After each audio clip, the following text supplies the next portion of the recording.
How do you reduce the amount of unhealthy food you eat? And how does it relate to your self-love? Well, I'm going to provide guidance on that today. Welcome back to the channel with me, Johnny Pardo, a self-esteem and confidence author, coach, YouTuber and podcaster, helping you reduce insecurities, boost your self-esteem and boost your confidence.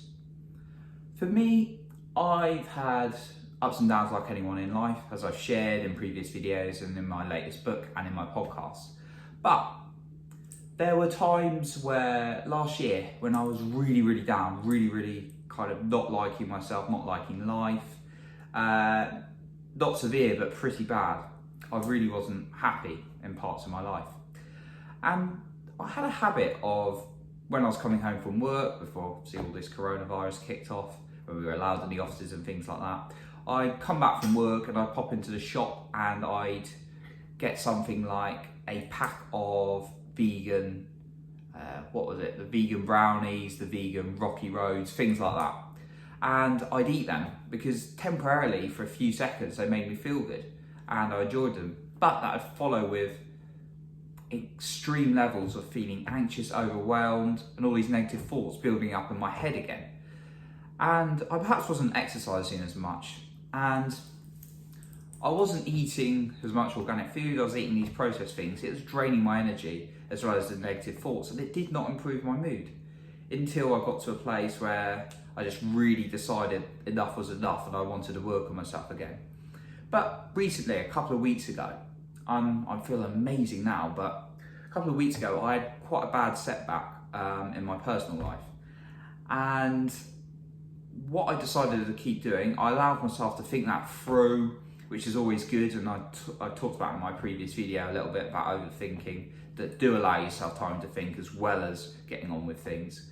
But what I've been doing is I'm on a vegan fitness challenge where we've got set diet plans and extreme levels of exercise. Not extreme, you're allowed rest, but good levels of exercise. And I've started to come out of that negative state an awful lot quicker. In fact, I'd be looking at things and thinking, that'd usually kick me off or make me feel down or something to trigger. But because I've had all these natural foods, not been eating all these like Rocky Roads, these vegan brownies, which there's so much vegan processed stuff coming into play that it kind of defeats the purpose of being vegan. You might as well, if you eat them all the time, like I was doing, you might as well not be vegan.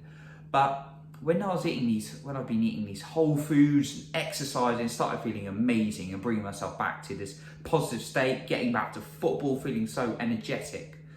That's because I've been looking after myself. And then I realised it's really what I'm telling my mind and my body by looking after myself. And subconsciously, I've been doing a lot on RTT, Rapid Transformational Therapy, from a therapist called Marissa Peer.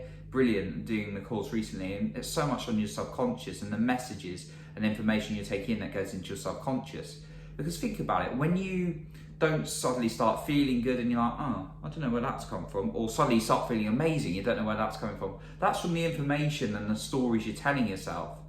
And if you keep continuously shoving junk into you, and I'm talking more about the food context today, but it also applies to the information you listen to and who you talk to. If you're constantly taking bad negative information or taking on board that bad food, it's telling yourself, I'm not going to look after you, I'm not looking after you properly. And that can cause quite a lot of negativity inside your subconscious, and then you don't start to feel as good. Now, I'm not saying today, don't ever treat yourself again. I'm not saying that, but I'm saying, look at what you're eating the majority of the time and think about how you can make it as good and natural as possible, because it's going to help your mental health and make you start feeling better about you. Okay, so I've talked a little bit about why it's important. Now let's go on to actually things you can do to manage to stop eating as unhealthy. The first one I've got is look at what's in your cupboards, in your fridge, in your freezer, in your flat, in your house, in your home. Again, I said that word flat I've got lots of American friends, so I'm talking about your apartment, I'm talking about your home basically, in general. But think about what you've got, what food you've got stocked up. Because if you've got crisps, you've got chocolate bars, you've got, what else you got? Ice cream, you've got pizzas, things like that. Now, you're allowed the treat, of course you are now and then. Actually, on the challenge I'm on, you're not really allowed treats, but you make such good food, you don't really need them. Again, think about that's another tip, think about alternatives you can make to your treat usually. But anyway, if you've got all these treats lying about in your house, your brain is not going to be able to overcome that. I'm sorry, it's not. People talk about willpower and like, oh, the crisps there, the temptation's there, the temptation's there. You might manage it for a few days, but your brain will give in eventually. If it's got all these temptations in front of you constantly, always in your home, it's going to give in. And that's why it's really important to make sure your cupboards, your fridge, your fruit bowls, make sure you got a fruit bowl out, are really healthy. I was talking to a friend on the phone or via WhatsApp voice note the other day, and she was saying actually she puts in her home for her kids, they've actually got loads of fruit scattered about the house, and for some reason they've just not bought crisps and snacks and stuff like that, and her kids love fruit because that's all that's there for them. So think about you, if you got kids, think about this for them as well. Think about how you can make your home as easy as possible to be able to eat healthy rather than having treats around you. Unfortunately, you're not able to avoid some treats in society, like going into a shop.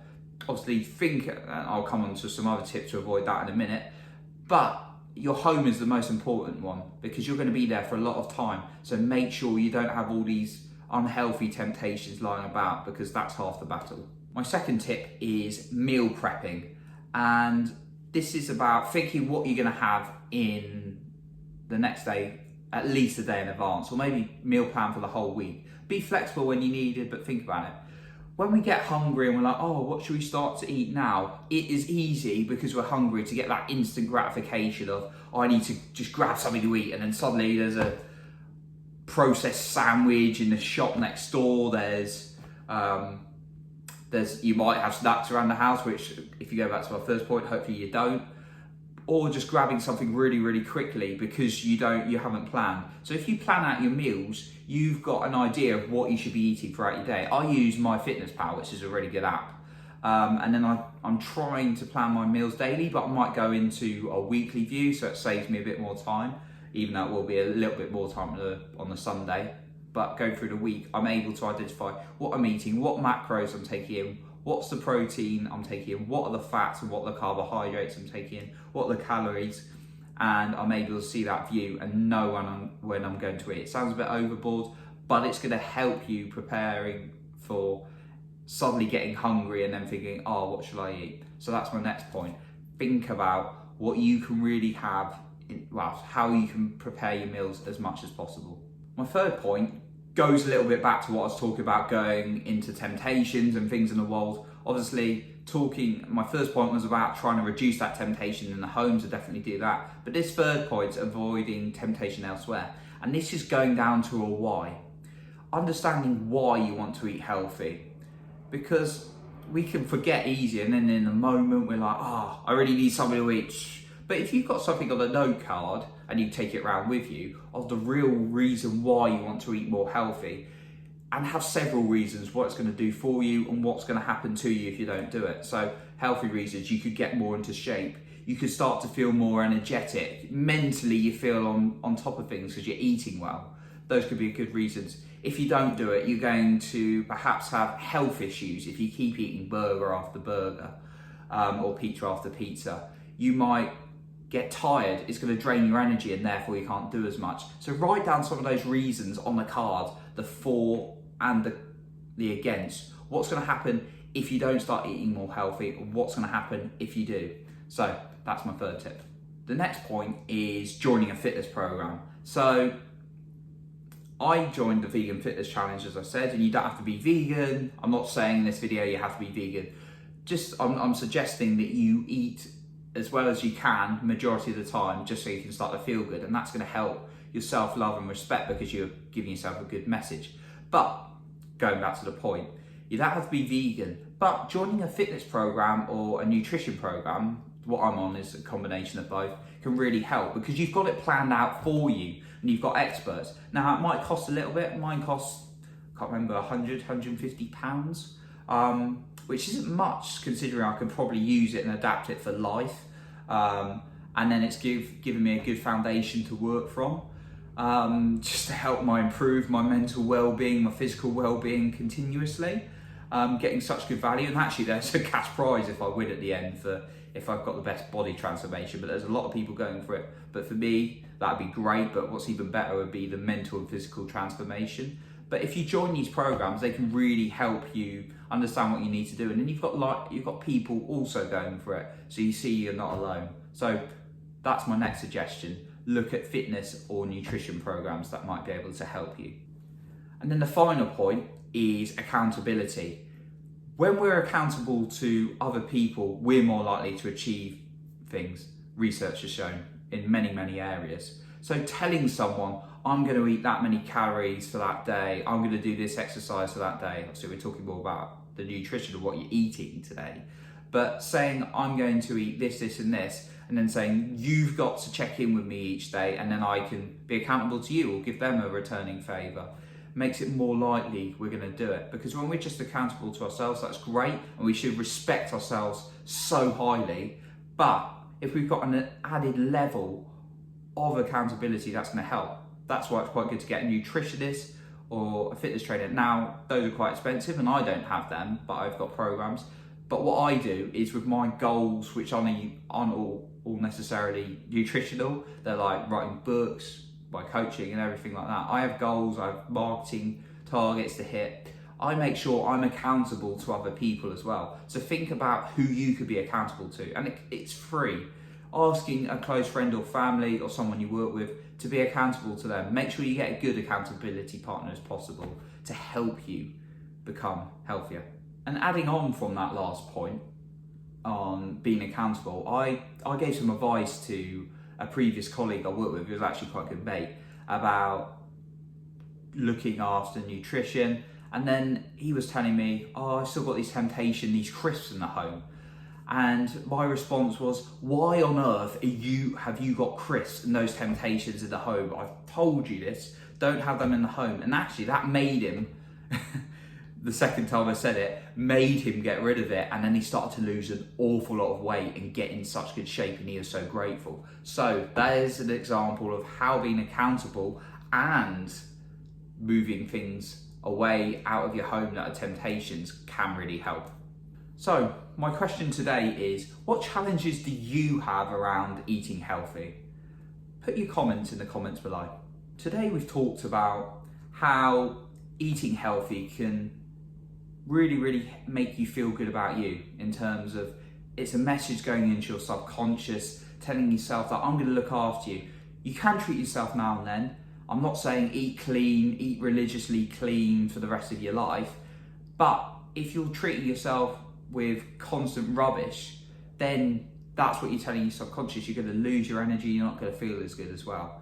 But there are some ways around it, as I've talked about. Making sure you've got a good flat or apartment or home stocked up with good food, making sure you're meal prepping, making sure you're writing down your why so you can remind yourself, making sure,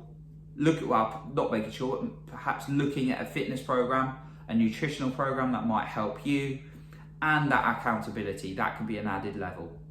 If you want to be more accountable to someone, or you want some one-to-one sessions on confidence or your mindset around things, then we can do one-to-one sessions. Just ping me an email, coaching@johnnypardo.com. I'll leave the details in the description. I've got plenty more on self-esteem and confidence and mindset on my channel. Just hit the subscribe button or hit the bell to be notified when I release a new video every Tuesday and Thursday. Really make sure you are working to look after yourself, that you're feeding yourself the right food and the right information constantly. Improve your self-esteem, improve your life. I appreciate you and thank you very much for watching today's video, and I'll catch you in the next one.